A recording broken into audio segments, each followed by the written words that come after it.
1 cup আটা দিয়ে তেলে ভাজা ছাড়াই গ্যাসের চুলায় চায়ের সাথে খাওয়ার জন্য একেবারে দোকানের মতো খাস্তা মুচমুচে বিস্কুট খুব সহজে এবার এভাবে বাড়িতেই বানিয়ে নিন। আর এই বিস্কুটগুলো একবার বানিয়ে সংরক্ষণ করে রাখতে পারবেন সারা মাস জুড়ে। তার জন্য প্রথমেই আমি এখানে নিয়ে নিয়েছি 1 কাপ পরিমাণ মতো আটা। এখানে আমি আশীর্বাদ আটা নিয়েছি, আপনারা যে কোনো গমের আটা কিংবা লাল আটাও নিতে পারেন। তবে অবশ্যই আটাটা প্রথমে এইভাবে চেলে নিতে হবে। সম্পূর্ণ আটাটা এখানে আমি চেলে নিয়েছি। এবার এর মধ্যে দিয়ে দেব ওই কাপেরই হাফ কাপ পরিমাণ চিনির গুঁড়ো, আর দিয়ে দেব স্বাদ মতো লবণ, অল্প সামান্য কয়েকটা কালো জিরে। এই বিস্কুটগুলো বানানোর ক্ষেত্রে বেকিং সোডা কিংবা বেকিং পাউডার কোনোটারই প্রয়োজন হবে না। শুকনো উপকরণগুলো খুব ভালো করে একসাথে মিশিয়ে নিয়েছি। এবার এর মধ্যে দিয়ে দেব 1 টেবিল স্পুন মতো সাদা তেল। তেলের সাথে আটাটা খুব ভালোভাবে মিশিয়ে নেব। কিছুক্ষণ মিশিয়ে নেওয়ার পর যখন দেখবেন এরকম হাতের মুঠোর মধ্যে আটাটা এক জায়গায় হয়ে আসছে, তখন সামান্য সামান্য জল দিয়ে আটাটা এখানে মেখে নিতে হবে। একবারে বেশি জল দিয়ে মাখবো না, অল্প অল্প করে জল দিয়ে মাখবো, যাতে আটার ডোটা নরম না হয়ে যায়। আটাটা মাখা হয়ে গেছে।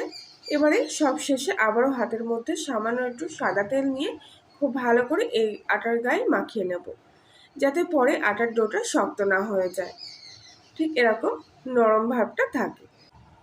ঢাকা দিয়ে কিছুক্ষণের জন্য রেস্টে রেখে দেব। এখানে আমি 20 থেকে 25 মিনিট মতো আটার ডোটা রেস্টে রেখে দিয়েছিলাম।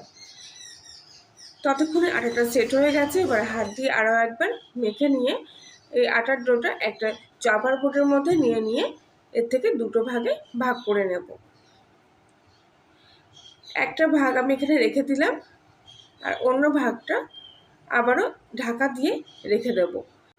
এবারে আটার যে টুকরোটা এখানে রেখে দিয়েছিলাম সেই লিচিটা এবারে আমি বেলে নেব।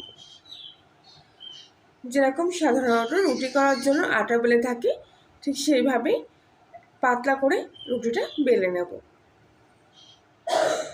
খুব একটা বেশি মোটা করে বেলবো না। এবারে চার সাইড থেকে কিছুটা অংশ কেটে বাদ দিয়ে এই লেচিটা চৌকো শেপে তৈরি করে নেব। বাদ যাওয়া অংশগুলো এখান থেকে তুলে নেব। এগুলো দিয়ে পরে আবারও বিস্কুট তৈরি করে নেব। এবারে এই যে চৌকো শেপের লেচিটা আছে, এর থেকে লম্বালম্বিভাবে কয়েকটা টুকরো এইভাবে ভাগ করে নিচ্ছি। এখানে আমি 3টে ভাগ করেছি। এবারে এটা ঘুরিয়ে দিয়ে আবারও মাঝখান থেকে একটা ভাগ করে নেব। একটু লম্বা শেপে রাখবো বিস্কুটগুলো, তাহলে দেখতে ভালো লাগবে। এই সাইডে কিছুটা অংশ কেটে বাদ দিয়ে দেবো, কেননা এখান থেকে একটু অংশ কিছুটা বেশি মনে হচ্ছে। সামান্য একটু অংশ কেটে বাদ দিতে দেখুন সবকটা কিন্তু বিস্কুট একেবারে সমান সাইজে তৈরি হয়ে গেছে। আর কতটা পাতলা করে এখানে বেলে নিয়েছি আপনারা তো দেখলে এবার বুঝতেই পারছেন। বিস্কুটের ডিজাইনটা তৈরি করার জন্য আমি এখানে একটা নতুন চিরুনি নিয়ে নিয়েছি। আপনারা ঘরে থাকা যে কোনো পরিষ্কার চিরুনিও এতে ব্যবহার করতে পারেন। এবারে প্রত্যেকটা সাইডে চিরুনির যে সাইডটা একটু বড় বড় ফাঁকা আছে, সেই অংশটা দিয়ে এইভাবে বিস্কুটের গায়ে আমি দাগ দিয়ে দিচ্ছি। দেখুন এইভাবে ধারগুলো বসিয়ে চিরুনিটা এরকম কাট করে দিচ্ছি। তাতেই দেখুন কত সুন্দর ডিজাইনটা এখানে তৈরি হয়ে যাচ্ছে। চার সাইডে এইভাবে দাগ দিয়ে নিয়ে এবারে মাঝখান থেকে আমি কয়েকটা ছিদ্র করে দেবো একটা কাঠির সাহায্যে।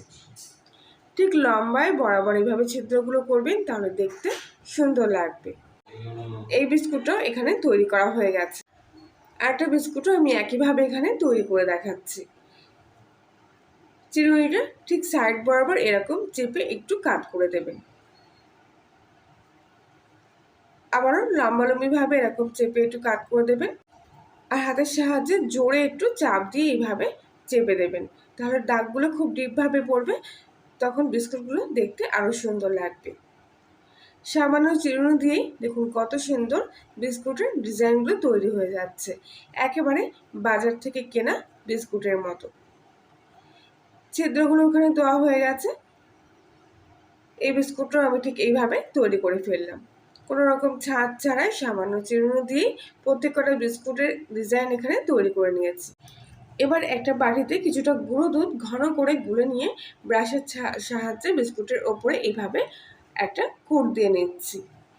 হালকা একটা কোট দিয়ে নেব, একদম হালকা হাতে, যাতে বিস্কুটের ডিজাইনগুলো নষ্ট না হয়ে যায়। এতে বিস্কুটের ওপরে সুন্দর একটা গ্লেজি ভাব আসবে আর কালারটাও সুন্দর হবে। প্রত্যেকটা বিস্কুট আমি এইভাবে এখানে তৈরি করে নিয়েছি। এবারে একটা থালার উপরে কিছুটা শুকনো আটার গুঁড়ো ছড়িয়ে নিলাম। এবারে একে একে এই থালার উপরে একটা একটা করে বিস্কুট আমি বসিয়ে দিচ্ছি। খুবই নরম এই অবস্থায় বিস্কুটগুলো, তাই খুব সাবধানে বিস্কুটগুলো বসিয়ে নেবেন। প্রত্যেকটা বিস্কুট থালার উপরে বসিয়ে নিয়েছি।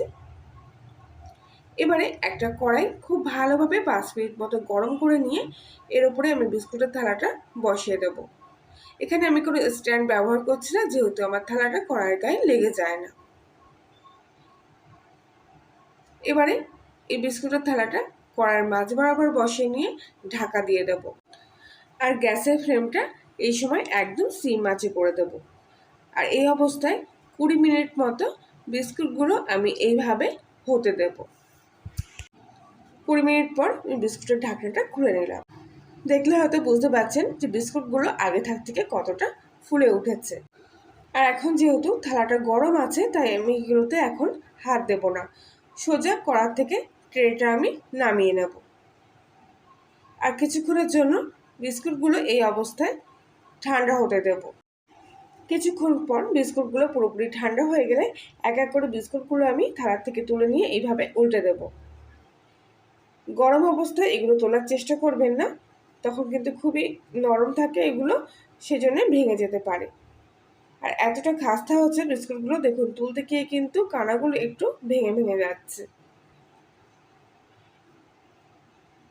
প্রত্যেকটা বিস্কুট আমি একইভাবে থালা থেকে তুলে উল্টে দিয়ে আবারও আমি কড়াইয়ের মধ্যে বিস্কুটের থালাটা বসিয়ে দিলাম। আর এবারে গ্যাসটা অন করে দিয়ে পুরোপুরি হাই ফ্লেমে 5 মিনিট মতো ঢাকা দিয়ে বিস্কুটগুলো আবারও আমি উল্টো পিঠটা তৈরি করে নেব। 5 মিনিট পর ঢাকনাটা খুলে নিলাম। এবারে গ্যাসটা অফ করে দিয়ে বিস্কুটগুলো আমি উল্টে দিয়ে দেখাচ্ছি। দেখুন উল্টো পিঠটা কত সুন্দর কালার চলে এসছে। 5 মিনিটের মধ্যেই খুব ভালোভাবে উল্টো পিঠটা সুন্দর একটা কালার চলে আসে। দুধের প্রলেপ দেওয়ার ফলেই কিন্তু বিস্কুটের ওপরে এত সুন্দর গ্লেজি একটা কালার চলে এসছে। কড়াই থেকে বিস্কুটের থালাটা নামিয়ে নিচ্ছি। আর কিছুক্ষণ ঠান্ডা হওয়ার পর অন্য একটা প্লেটের মধ্যে বিস্কুটগুলো আমি সাজিয়ে নিচ্ছি। দেখুন কত সুন্দর বাড়িতে এরকম বিস্কুট তৈরি হয়ে গেল, একেবারে পুরো বাজারের মতো। আশা করছি আজকের রেসিপিটি আপনাদের ভালো লেগে থাকবে। ভালো লাগলে প্লিজ লাইক শেয়ার কমেন্ট করবেন। আর কর্নেল রান্নাঘর চ্যানেলটি নতুন হয়ে থাকলে সাবস্ক্রাইব করে পাশে থাকার জন্য অনুরোধ রইল। আজকের মতো এই পর্যন্তই, আবার দেখা হচ্ছে অন্য একদিন। ততক্ষণ সবাই ভালো থাকবেন।